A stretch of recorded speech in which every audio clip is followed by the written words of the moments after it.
apa. Ini dekat kawasan SIM sudah baik ada kemah. Sebab dia okey sikit lah. Ini Penang. Saya kadang-kadang pergi kampung, ceramah tengah panas, betul-betul punya tengah panas. Tapi walau kita buat pagi, kalau kita buat tengah hari, petang panas macam mana pun, di mana-mana kita pergi tetap akan ada orang keluar walaupun kita tak bagi apa-apa.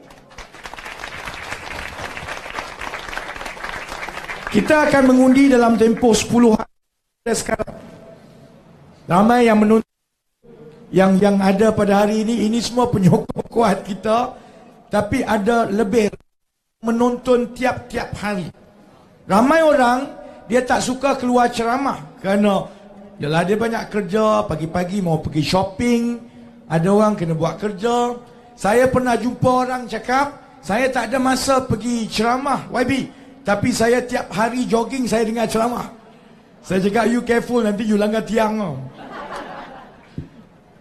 Selain daripada yang hadir, ramai juga yang menonton.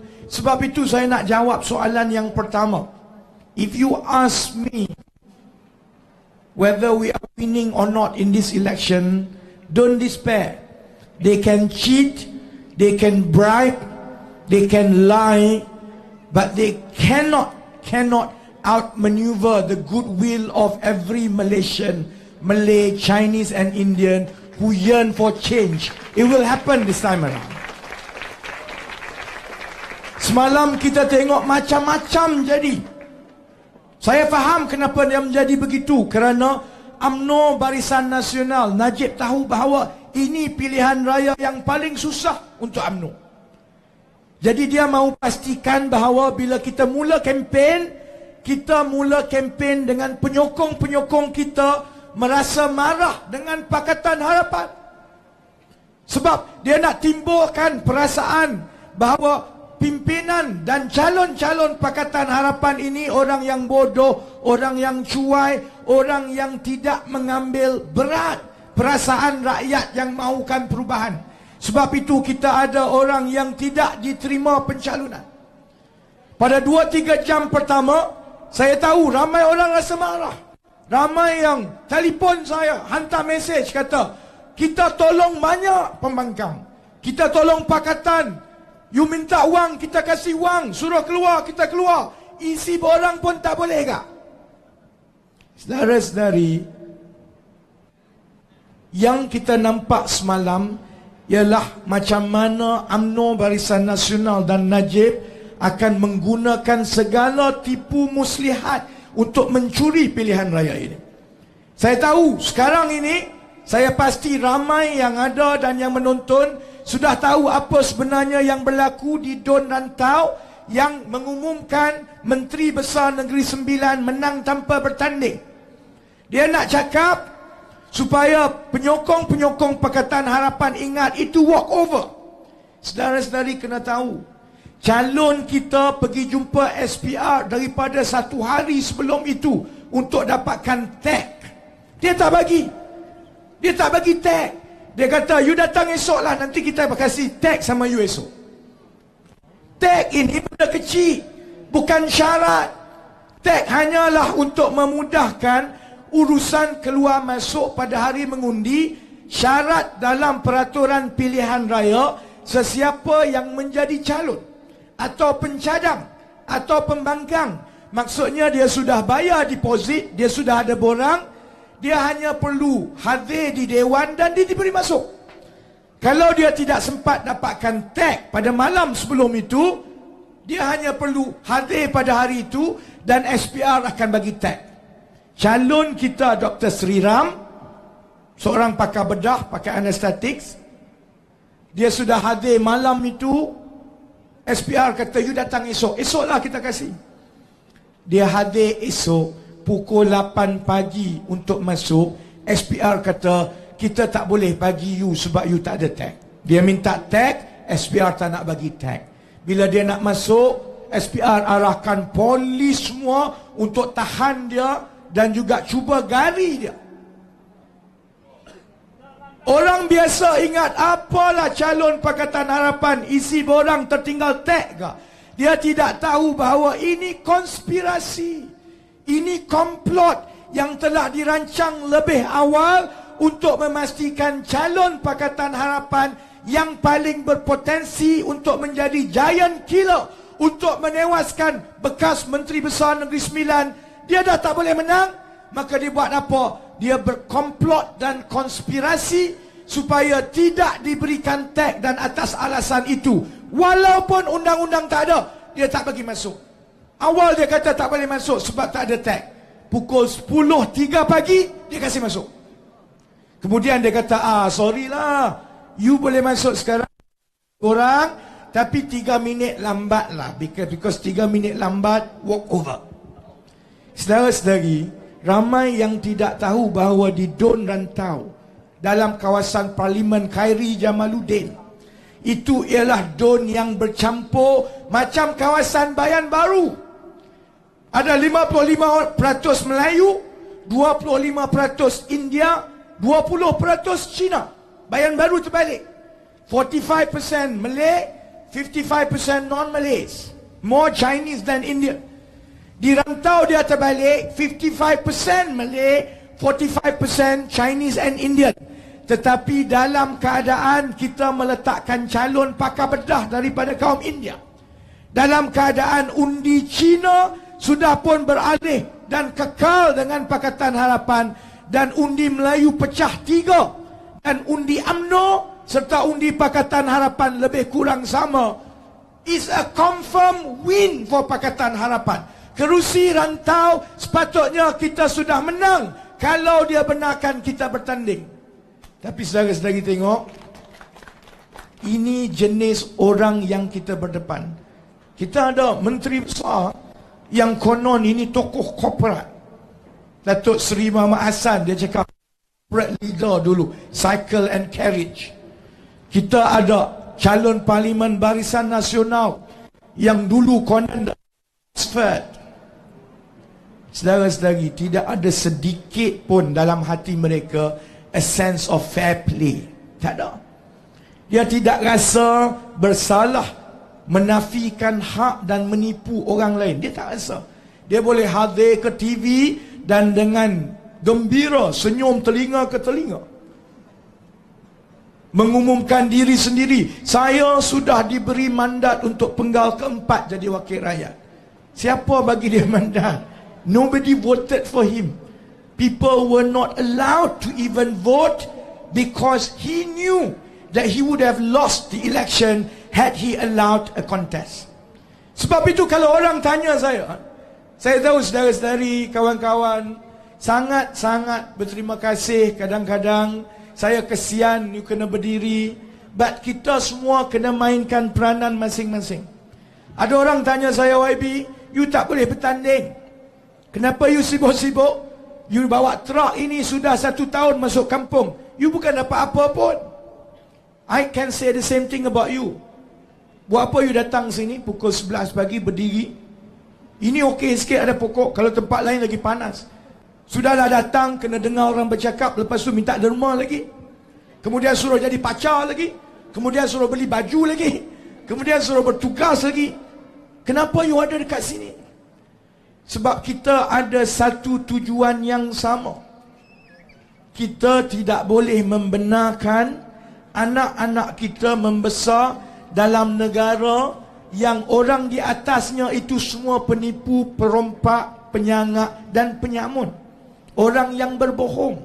Kita tak boleh nanti anak kita tengok dia pergi sekolah, dia tengok menteri yang satu dunia tahu telah mencuri. Kita tak boleh ada dalam masyarakat yang menterinya, orang atasnya itu tanpa segan silu, tidak ada a sense of fair play. Dia langsung tidak ada dalam hati dia, kita mesti berlaku adil kepada orang, kawan atau lawan, mesti berlaku adil. Kerana it is incumbent upon us, sama ada kita Melayu ke, Cina ke, India, Islam, Buddha, Kristian, Hindu, itu dituntut ke atas kita untuk berlaku adil dengan orang. Saudara-saudari tengok, kalau dalam pilihan raya yang ada undang-undang yang jelas, yang seluruh dunia sedang menonton keadaan di Malaysia, dia boleh tipu. Dia boleh gunakan SPR untuk tidak bagi tag. Dia tidak ada rasa salah bila dia tidak berlaku adil. Saudara-saudari tahu, tidak ada seorang pun rakyat Malaysia yang selamat daripada kerajaan UMNO Barisan Nasional bila mereka buat keputusan untuk tekan kita. Kalau hari ini dia kata masa untuk tindas orang Cina, dia tidak akan rasa orang Cina ini rakyat Malaysia bersama-sama kita, membina negara sama dengan kita. Dia bayar cukai, dia rakyat Malaysia, dia harta kita, anak Cina, anak Melayu, anak India, anak kita semua. Nothing of that. Dia tidak akan rasa sedikit pun bersalah. Tak ada conscience. Sebab kalau dia boleh tipu macam itu saja dalam keadaan yang ada undang-undang penuh, apa susahnya dia pergi beritahu kepada orang Melayu, Cina ni tak boleh pakai punya. Ini orang banyak curi duit kita. Kita orang Melayu mesti bergabung, langgar orang Cina. Kalau dia boleh buat macam itu kepada Sri Ram, pakar bedah India yang sudah buat tugas dan berkhidmat dekat kawasan itu untuk India, orang-orang India yang miskin 2 tahun. Bayangkan apa dia boleh buat kepada orang India yang bukan pakar bedah. Ini surgeon, anesthetist. Ini orang yang datang daripada keluarga yang berpendidikan tinggi. Orang berada yang turun ke bawah untuk bantu orang India miskin. Yang itu pun dia boleh lanyak. Yang itu pun polis boleh tahan. Yang itu pun polis nak gari. Boleh bayangkan apa yang dia akan buat kepada anak-anak India yang tidak boleh bayar peguam bila kena tangkap. Boleh bayangkan apa dia boleh buat kepada anak-anak India yang pergi sekolah tapi mak ayah miskin. Sebab itu saya menyeru kawan-kawan yang Melayu supaya kita mesti melihat lebih jauh daripada soal isu perkauman dan agama. Orang tanya saya, kawan-kawan Cina dan India yang Melayu di bandar tanya saya, apa jaminan orang Melayu kali ini akan berubah? Saudara-saudari tahu bahawa semua angka-angka yang telah pun dikumpulkan oleh Invoke, saya telah laporkan sejak 1.5 tahun yang lalu, menunjukkan bahawa memang ada perubahan besar di kalangan pengundi Melayu. Tapi mungkin ramai yang tak percaya. Seeing is believing.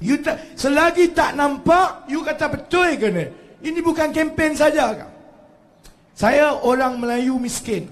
I was born, parents saya tidak pernah belajar lebih daripada darjah 6. Mak saya tingkatan 1, ayah saya darjah 6. Mak saya torek getah, ayah saya buat padi. Dululah, long time ago. Saya antara semua pimpinan-pimpinan Melayu yang dalam UMNO, yang dalam Pakatan, yang dalam PAS, saya lagi Melayu daripada Khairi Jamaluddin, saudara-saudari. Saya lagi faham perasaan orang Melayu dekat kampung berbanding dengan Khairi Jamaluddin yang tidak pernah duduk di Malaysia, duduk di luar negara daripada umur kecil lagi. Saya tidak pernah pergi night club macam Khairi Jamaluddin. Saya duduk dekat kampung dengan orang kampung. I can tell you one thing. Orang tanya saya, ya YB, kenapa you macam ini? Kenapa you baik dengan orang Cina? Kenapa you pertahankan orang India? Kenapa you tak jadi macam orang-orang UMNO yang mesti jaga orang Melayu? Saya nak beritahu kepada kawan-kawan UMNO dengan PAS yang bermain isu perkauman. Listen to this.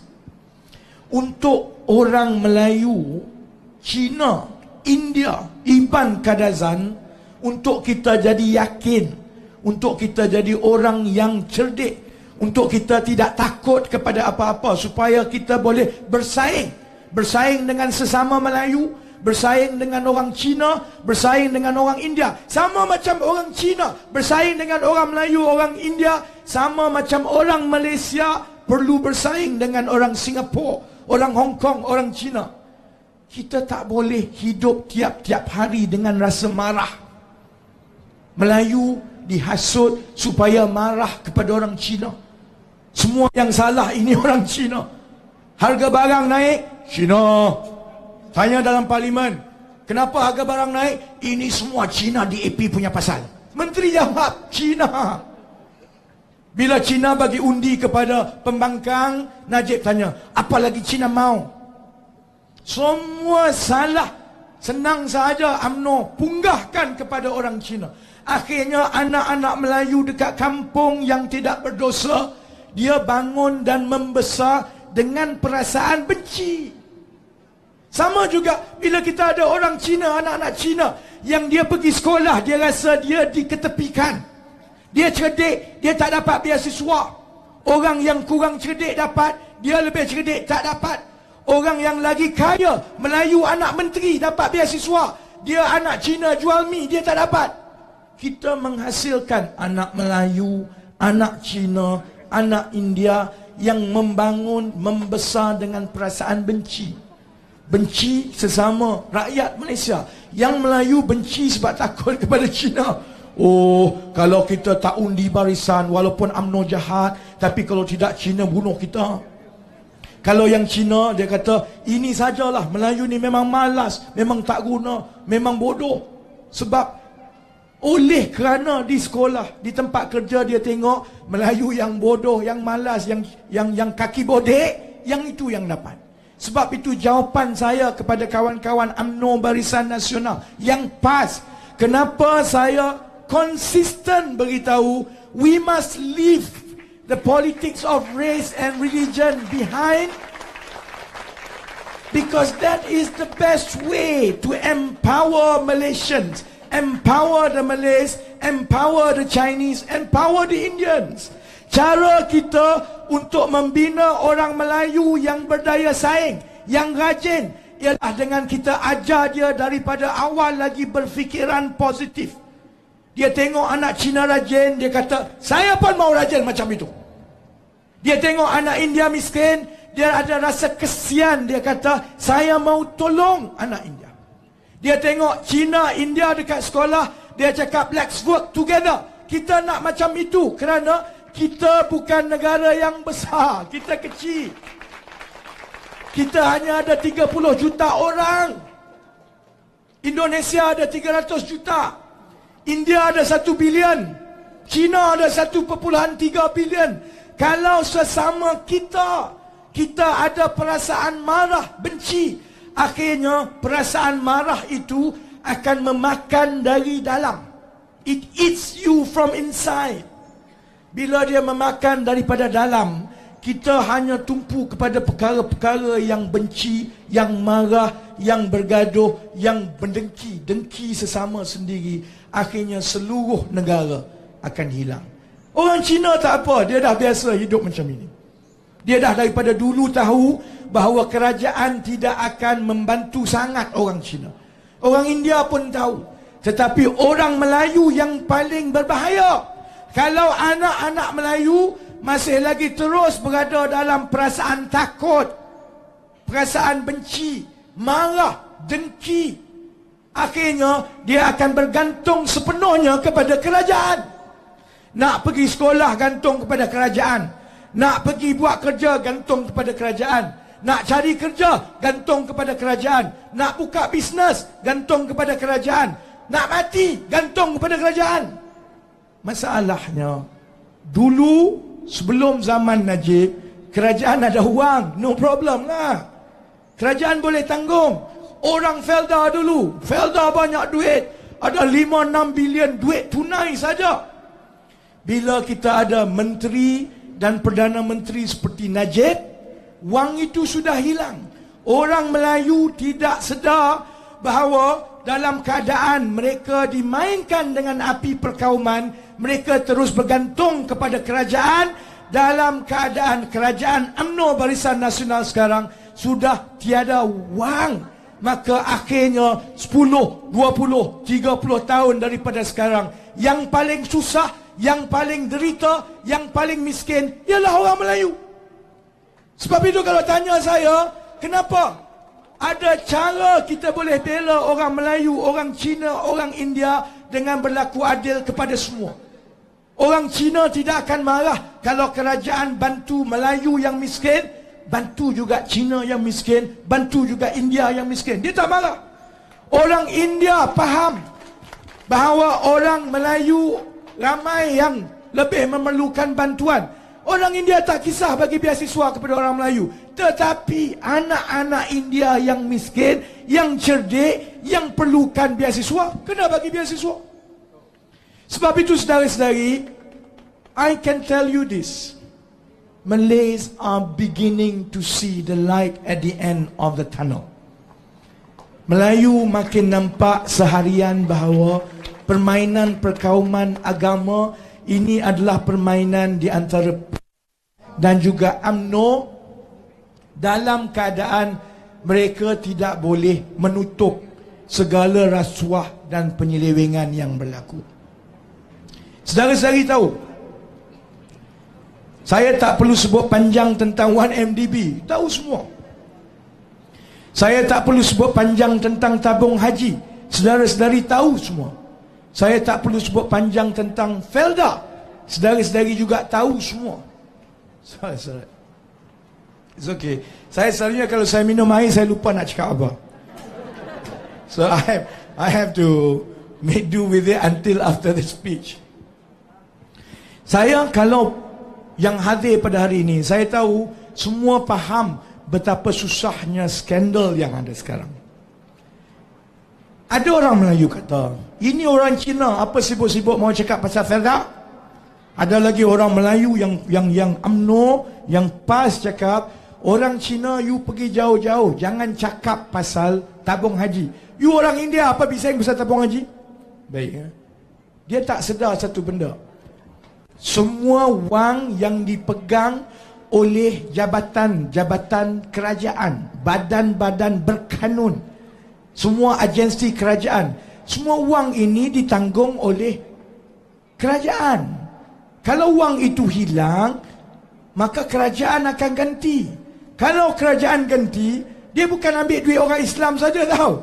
Orang Cina pun kena bayar, orang India pun kena bayar, orang Kristian pun kena bayar, Melayu, Cina, India, Iban, Kadazan, semua kena. Sebab itu saya cukup marah dengan UMNO Barisan Nasional yang menggunakan nama Melayu dan Islam untuk mereka mengkayakan diri sendiri dengan harapan institusi-institusi Melayu macam Felda, macam MARA, macam tabung haji yang ini Cina tak berani pergi dekat. Dulu pembangkang tak ada auditor. Sebelum ini memang susah untuk kita nak mengenal pasti semua ini kerana laporan dia tak bagi. Wartawan tak laporkan. Salah lapor nanti berita kena gam. Tapi kita ada pembangkang dari Pakatan Harapan yang cukup kuat dalam tempoh 5 tahun yang lalu.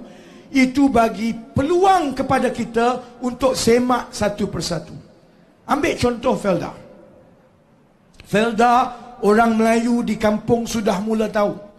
Tahun 2010, semasa Tan Sri Isa Samad mula-mula jadi pengurusi Felda, Felda Najib ambil alih dengan wang sebanyak 5,000 juta. 5 bilion ringgit cash. Dan yang sedihnya mengenai Felda ini, 5 bilion cash ini dikumpul oleh Felda dalam tempoh 30-40 tahun sebelum itu dengan hasil penat lelah, titik keringat peneroka Felda. Kita boleh fikir macam-macam mengenai mereka. Dia sokong UMNO, dia macam-macam, tapi kita tidak boleh menafikan sumbangan peneroka Felda. Mereka telah membuka tanah-tanah hutan. Mereka melalui masa yang susah.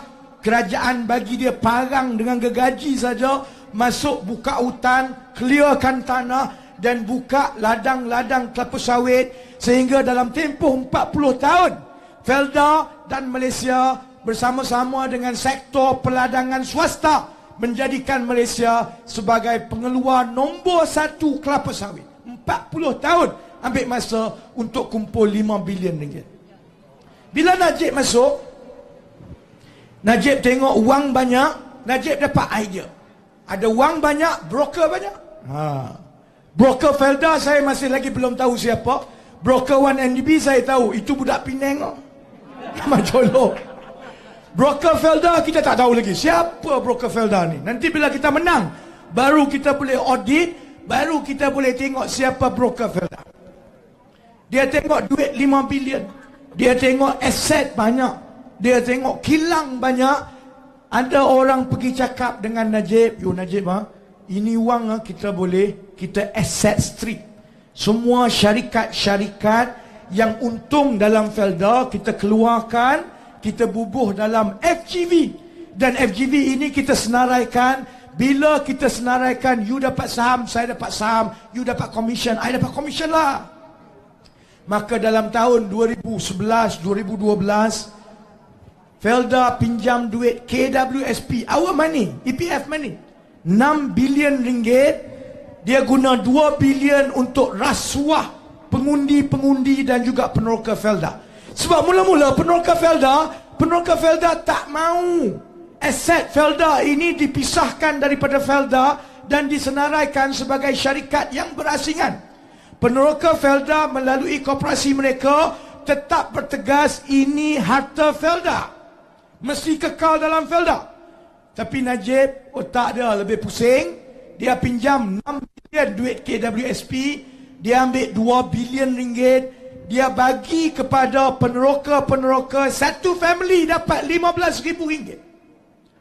Itu 2-3 bulan sebelum pilihan raya umum yang lepas, Najib sudah kasih wang. Tabur dadak 15,000.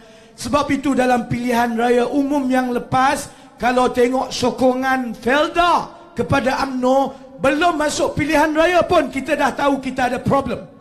Sebab kalau Najib dengan Rosmah masuk dalam kawasan Felda saja, orang pergi sambut Najib dengan Rosmah macam dia baru beauty pageant. Jumpa Rosmah, wah sangat cantik Rosmah. Baru dapat 15,000. Cuma saya nak beritahu saudara-saudari, jangan bimbang. Mungkin pengundi kita ambil masa yang agak panjang untuk faham. Tapi dia faham.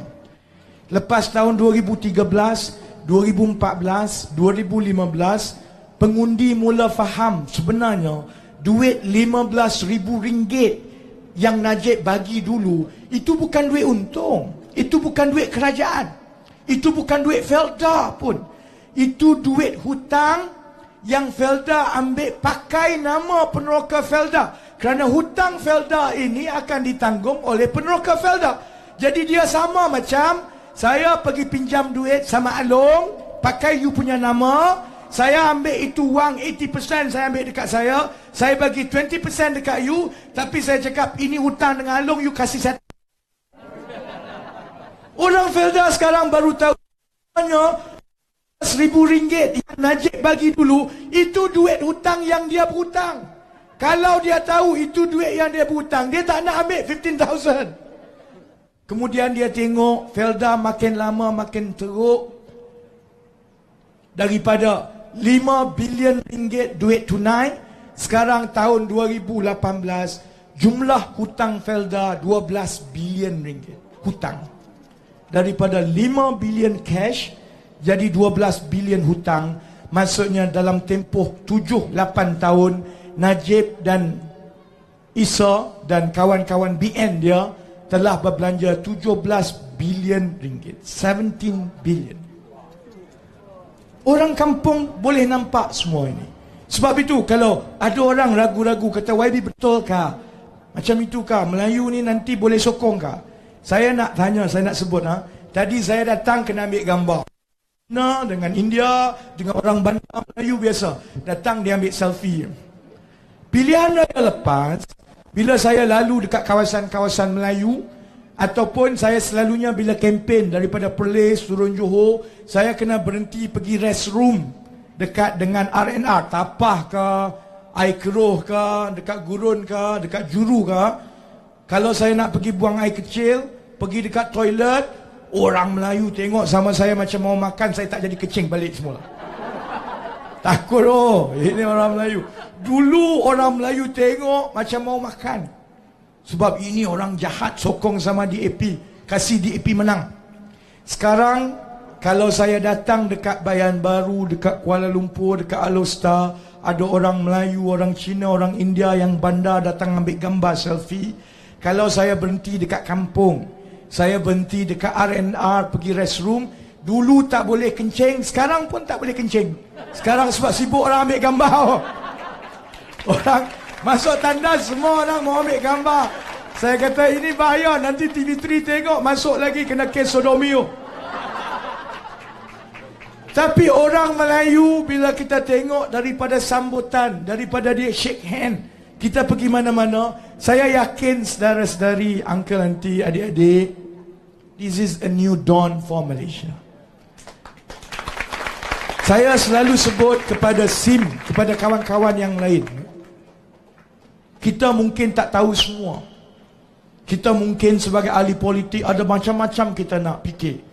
Tapi percayalah satu benda, dalam politik tidak ada strategi yang lebih baik daripada yakin dan percaya kepada rakyat. Trust the people, trust the public.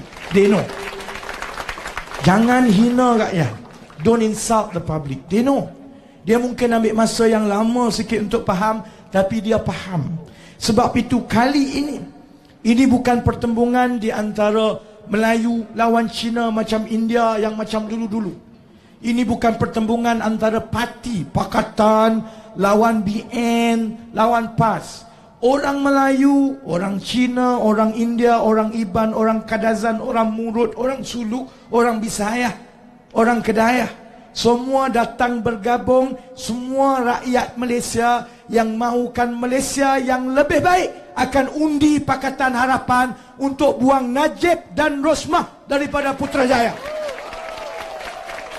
Sebab itu saya minta semua, yang Cina, yang India, yang Melayu, bukan saja kita kena sokong, bukan saja kita kena undi, kita kena beritahu adik-adik kita, kawan-kawan kita, keluarga kita, 9 Mei kita mesti turun mengundi. Kalau kawan ada dekat Singapura, kasih balik. Kalau ada kawan yang bekerja, minta cuti. Kalau kita majikan bos, kasih cuti. Pastikan orang keluar mengundi, kerana ini kali pertama dalam sejarah negara kita gabungan orang Melayu, orang Cina, orang India, orang Iban, orang Kadazan bergabung sebagai rakyat Malaysia. Rakyat minta satu saja. Dia minta kerajaan yang takut dan hormat dengan kuasa rakyat, sebab rakyat yang bubuh dan letak dan lantik kerajaan di Putrajaya. Sebab itu saudara-saudari, jangan bimbang, esok hari Isnin saya akan umumkan angka-angka tahap sokongan terbaru setakat April. Saya boleh beritahu terus, angka sokongan terhadap UMNO itu turun mendadak. Bulan Disember, apabila kita tanya, kita telefon orang melalui sampel. Kita tanya dia, esok ada mengundi tak? Dia cakap, ya. Kemudian kita tanya lagi, kalau esok pilihan raya, parti mana yang kamu akan sokong? Dia selalunya ada 5 bentuk jawapan. A, dia jawab BN. B, dia jawab Pakatan. C, dia jawab PAS. D, dia jawab, ini undi rahsia lah, saya tak mau cakap. You kerajaan kah? Undi rahsia, is my vote, tak mau cakap. Jadi D selalunya refuse to answer because vote is a secret. Dan DE yang kelima, dia kata saya belum buat keputusan lah, saya tengah tengok lagi lah parti mana. Daripada 1 tahun yang lepas, kita sudah track jawapan kepada setiap satu. Yang kata UMNO, yang kata PAS, yang kata Pakatan, yang kata rahsia, yang kata belum buat keputusan. This is amazing. Undi BN di kalangan orang Melayu lah, orang Cina, orang India, kita dah tahu dah, memang full support kepada Pakatan. Di kalangan orang Melayu, undi BN bulan Disember 41%. Maksudnya 41% readily jawab dia akan undi BN. Yang lain itu ialah yang PAS, yang jawab Pakatan, yang jawab rahsia, dan yang jawab belum buat keputusan. 41% readily admitted mereka akan undi UMNO bulan Disember di kalangan orang Melayu. Januari 41 sudah jatuh kepada 35%. Februari daripada 35% sudah jatuh ke 28%. Mac daripada 28% dia naik sikit kepada 29%. April rahsia, esok saya cakap. But I can tell you this, drop daripada bulan Mac dan kepada bulan April itu, jatuhnya sokongan orang Melayu kepada UMNO daripada bulan Mac kepada bulan April adalah tersangat besar, dan itu secara jelas menunjukkan bahawa gelombang undi Melayu yang kita sebut-sebut selama ini benar-benar sedang berlaku. Tunggu pengumuman saya esok. Itu akan meyakinkan lebih ramai rakyat Malaysia that this is the time. Ini masanya. Saya tidak pernah minta apa-apa daripada siapa-siapa. Orang tanya saya, what do you actually want out of all this? Satu, saya kata, I'm just doing my job. Because someone has got to do it. Ya. Ini masa saya, lepas ini mungkin masa SIM, lepas itu mungkin masa Bun Heng. Kita, setiap daripada kita, diberikan masa dan tenaga dan peluang untuk menyumbang. We can only do with the time and space given to us. So this is my time, this is my space. Tapi orang tanya, apa saya nak? Saya nak supaya semua anak yang cerdik, dia anak Cina, dia anak Melayu, anak India, dia cerdik, dia susah, dia rajin, saya nak dia dapat peluang yang paling baik untuk berjaya. That's all. Itu saja saya minta. Sebab kalau kita bantu anak yang susah, yang miskin, tak kisah dia Melayu ke Cina ke India, kita memupuk generasi baru yang saling sayang menyayang. Dia tidak akan melihat kawan-kawan dia sebagai Cina, sebagai Melayu, sebagai India. Dia akan melihat, I am where I am because my countrymen helped me. Itu saja. Dan itu cara yang paling baik untuk kita pastikan anak Melayu jadi rajin.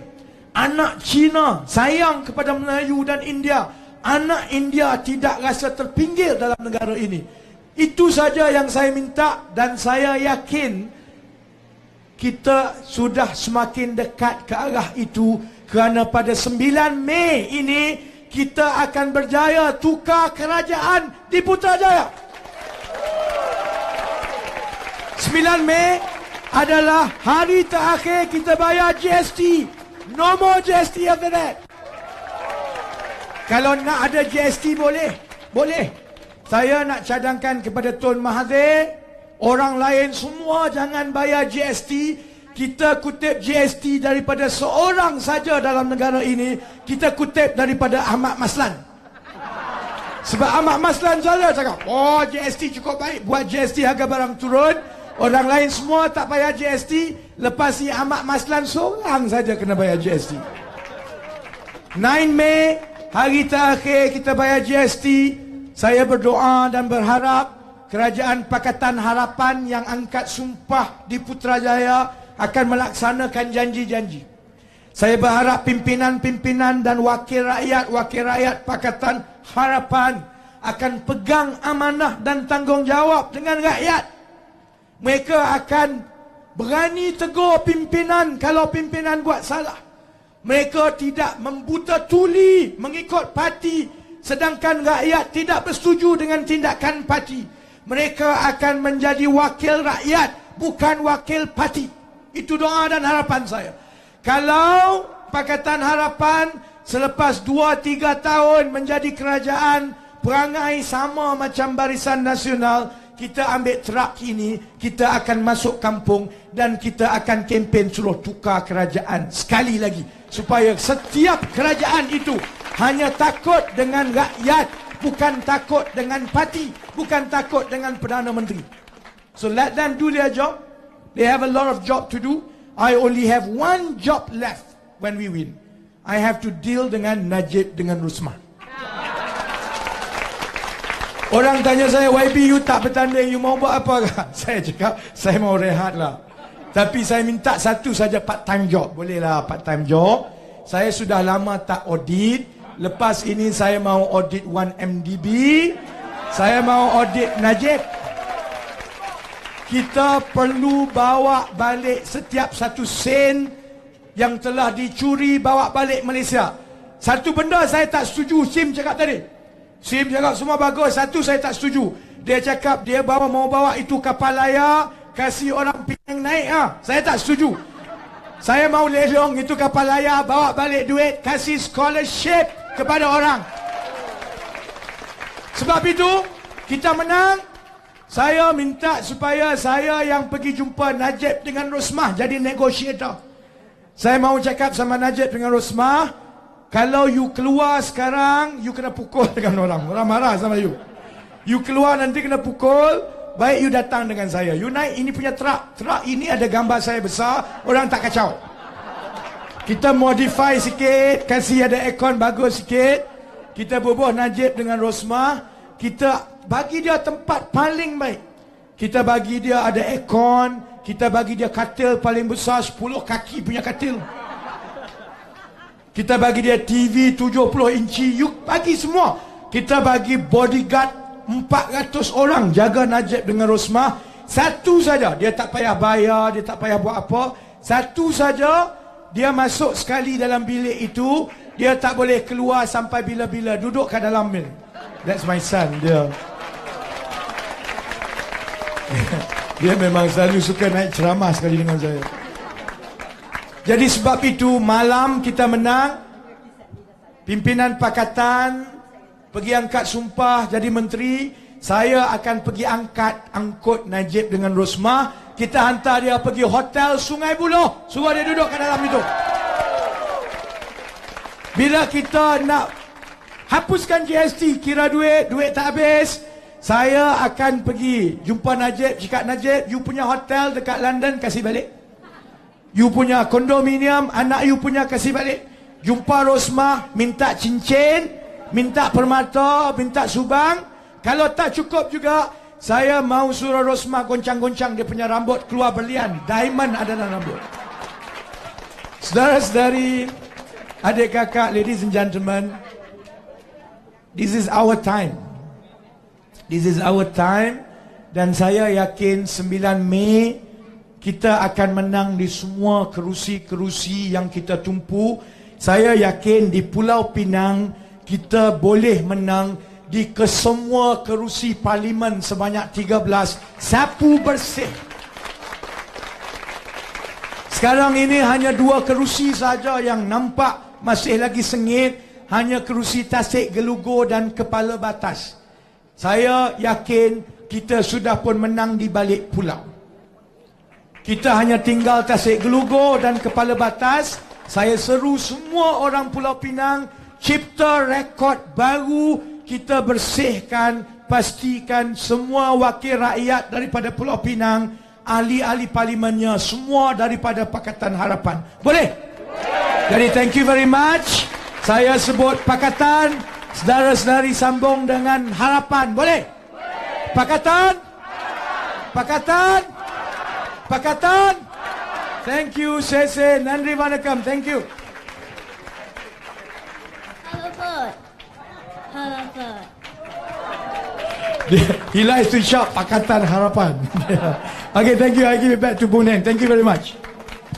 Okay, thank you kepada Saudara Rafizi Ramli. A big hand to Saudara Rafizi Ramli. Okay, the message that you got today, don't keep to yourself. Okay, share with your relative and your friends. Make sure 9 hari bulan Mei balik undi. Pakatan! Pakatan! Pakatan! Thank you, thank you.